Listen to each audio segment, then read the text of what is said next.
Welcome back, Paradox Explorers, to Into the Paradox. Today, we're casting off into truly chilling waters, exploring a maritime mystery that still sends shivers down my spine. We're talking about an old fishing trawler, a vessel of dread named the Wraith, and a voyage that became a nightmare. With me to navigate these treacherous tales, we have our resident folklore researcher, Martin, the insightful historian, Anastasia, and of course our intrepid conspiracy theorist, Alex. Guys, thanks for being here. Glad to be here, Peter. And just the name The Wraith, it immediately conjures images of specters and ghost ships. It's almost as if the vessel was destined for something unnatural from the start, considering the legends of a spectral ship haunting those very waters. Indeed, Martin. From a historical perspective, the North Atlantic was a notoriously dangerous place, even for the most seasoned sailors. Ships were often lost without a trace, and the isolation, the sheer power of the sea, it bred a kind of fatalism and a rich ground for superstitions. Old Man Finnegan, the ship's cook, becoming an encyclopedia of maritime lore, isn't surprising at all. Stories were how they coped. Or how they were primed, Anastasia. I mean, veritable encyclopedia. Regale us with stories of ghost ships, krakens, and mermaids. This isn't just campfire tales. This is indoctrination. A foundation being laid for what was to come. Was Finnegan just a cook, or was he part of something larger, setting the stage? That's a wild thought, Alex. The narrative describes the Wraith itself as creaking and groaning, with shadows dancing and dim light.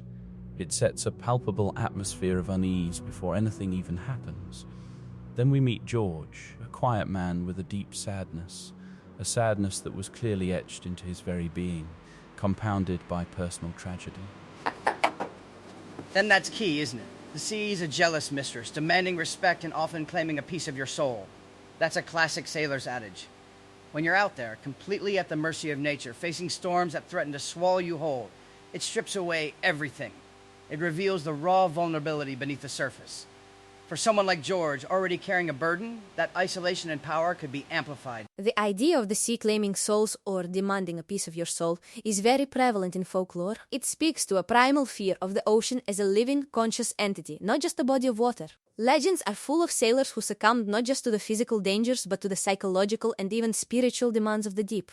And it's a perfect setup, right? A man already struggling, isolated, vulnerable. They talk about him trying to abandon booze, grappling with internal storms. The sea mirrored the depths of his thoughts. It sounds less like a natural phenomenon and more like a targeted psychological attack. George was being prepared for something, consciously or subconsciously. Prepared for what, though? He had this dream, of opening a bookshop, finding peace. But then, on that fateful trip, something shifted. The narrator sensed it, a change in George's demeanor. He re-emerged from the shadows with a smile that hadn't touched his lips in years, yet it wasn't a smile of joy. And then, he says, they're out there. Exactly. They're out there. Who are they, Peter? Is it just George's mind unraveling, or did he tap into something? Did he finally see what others couldn't, or what was deliberately hidden? That smile, the kind that isn't joy, that's often associated with a breakthrough, a truth revealed, but not necessarily a pleasant one. It's the smile of someone who knows too much. It's reminiscent of siren myths, isn't it? The beautiful, alluring song that promises peace and knowledge, but leads to distraction. Or perhaps some ancient sea deity, calling out to those most vulnerable. The sea, in many cultures, is home to entities that lure humans to their watery demise, often with promises of serenity or a different kind of existence. Or, to offer a more grounded perspective, extreme isolation combined with profound stress, lack of sleep, and perhaps pre-existing mental health struggles can absolutely lead to auditory and visual hallucinations. The brain, desperate to make sense of the void, creates its own reality. Sailors in the past often reported seeing things, hearing voices, particularly during long, monotonous voyages or in severe weather. But then George points into the obsidian darkness and says, "The angels. I can hear them calling," and the narrator can't hear anything. The contrast is chilling. The next morning, George is gone, vanished, and what they find are his boots, suspiciously dry, and a trail of peculiar circular footprints, as if made by a large fleshy snail. Hold on a second. Dry boots? Perfect circle? Smooth and slightly indented footprints? That's not a man jumping overboard, is it? That's not even a man going mad and wading into the water. That sounds like something else entirely. It sounds deliberate, like he was taken. And the footprints? Not human, not animal. What kind of fleshy snail makes footprints like that on a deck? This screams non-human intervention. The dry boots are certainly perplexing for a man supposedly claimed by the sea. And those footprints, if Finn indeed thought he saw mermaids, perhaps were looking at something akin to a Selkie legend, a shape-shifting being, or an aquatic humanoid that doesn't leave traditional human tracks. There are legends of sea folk who take humans, not always violently, but by luring them to their underwater realms. The psychological impact of such a disappearance, especially after George's strange behavior, would be immense. The crew would be grasping at straws, trying to rationalize the irrational. Fear is a powerful lens. The footprints could be anything from misidentified marks to something made by loose ropes in the wind. But under duress, the mind creates patterns, interprets, and magnifies the unusual. Regardless of interpretation, fear gripped the crew. Then Justin joins, a young man full of life, bringing a breath of fresh air. But the sea, it seemed, wasn't finished. During a dense fog, Justin hears it, a man's voice calling for help, coming from the water. And soon after, the narrator hears it too, a faint whisper on the wind, a mournful cry from the depths of the sea. This is a classic example of group hysteria in an isolated, high-stress environment. One person hears something ambiguous, and the fear, the expectation, the psychological vulnerability makes others hear it too. The fog, as the captain rightly points out, can play tricks, distorting sound, making it hard to pinpoint origin. It's the perfect amplifier for dread. Or the perfect cover. Fog is often associated with the veil, the liminal space between worlds. In folklore, spirits, banshees, and other otherworldly entities often appear or are heard in mists. It's a natural phenomenon that lends itself to supernatural interpretations. The mournful cry is a quintessential element of sea tragedies, often attributed to lost souls or vengeful spirits. Or it's a directed signal. The voice calling for help could be a lure, an advanced acoustic projection. Think about it. George was singing a song to the angels, and now a mournful cry is coming from the water. This isn't random. This is a pattern. Whatever claimed George wasn't satisfied, and it had a method to draw in the others. Justin, the new blood, was likely the easiest target after George. Justin tragically becomes the next to succumb. He grows withdrawn, his vibrancy dims, and he tells the narrator, "They called to me. They promised me peace, release." And the narrator admits, "The fog seemed to press in on us then, a suffocating blanket of despair. I could feel its icy fingers tracing the edges of my sanity, whispering promises of peace, of release." There it is, promises of peace, of release. This is classic manipulation. Whatever they are, they understand human psychology, human suffering. They're offering an escape from the dread, from the fear, from the maelstrom. But that peace comes at a price. Your soul, your life, becoming one of them or a vessel for them. This isn't just madness, Peter. This is a conscious extraction. It's a powerful echo of ancient tales, where mortals are lured to the other world or to the realm of the Fae by promises of an end to suffering or an eternal bliss. The sea, being this vast alien environment, is a perfect candidate for such another world. The whispers could be the siren's song refined, designed to break the will rather than just charm the ear. The psychological breakdown is complete here. When the mind is pushed to its absolute limit, stripped of all external comfort and social support, these internal promises become incredibly alluring.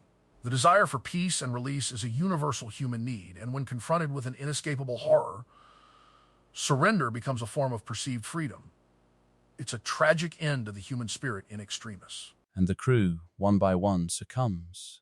Their laughter becomes hollow, their eyes distant, moving like sleepwalkers, drawn to the railing by an invisible force.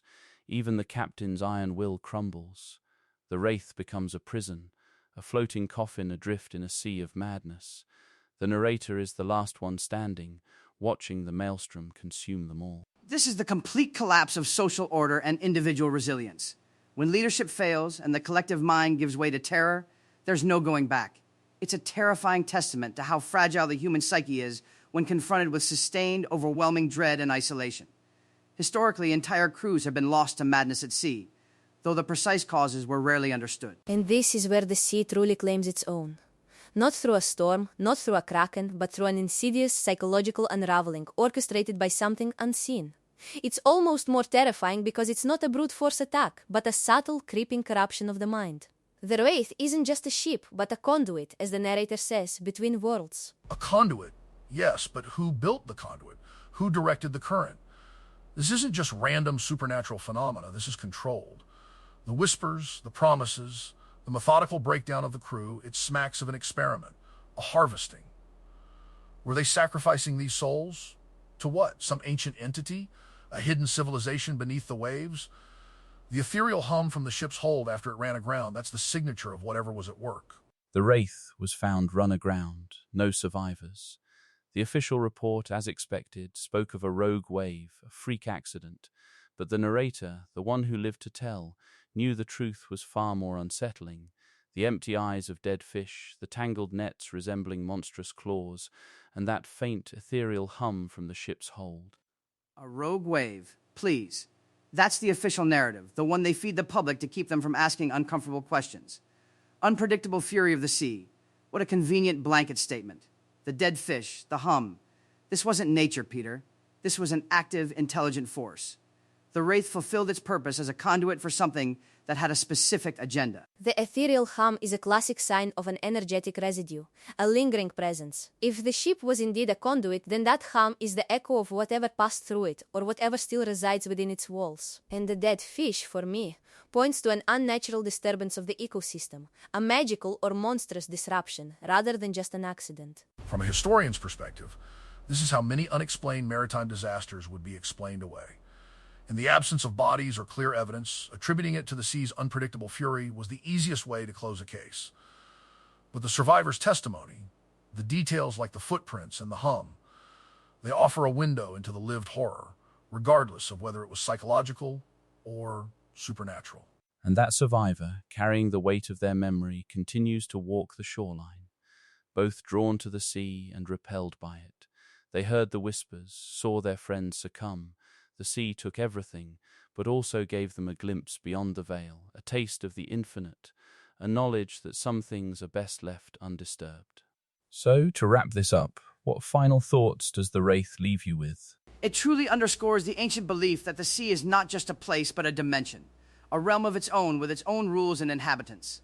The Wraith story is a chilling modern folktale, reminding us that there are forces older and stranger than humanity, and sometimes those forces reach out to claim what they deem as theirs. For me, it's a poignant historical document, even if fictionalized. It captures the very real terror and psychological fragility of those who face the vast, unforgiving ocean. Whether it was supernatural or extreme psychological breakdown, the human cost was immense, and it stands as a testament to the sheer power of our environment to both sustain and utterly destroy us. The Wraith is a case study in controlled contact. It wasn't an accident. It was an orchestrated event, a harvesting, a test. The fact that one survived to tell the tale means either they wanted the story told, or that survivor was too broken to be useful. There are secrets under the waves, Peter, ancient ones, and the Wraith simply stumbled into one of their carefully laid traps. Haunting, unsettling, and brimming with questions that have no answers, the story of the Wraith is a stark reminder that some depths are best left unplumbed, some secrets best left undisturbed. Thank you all for joining me on this chilling journey into the paradox. Until next time, stay curious and stay safe.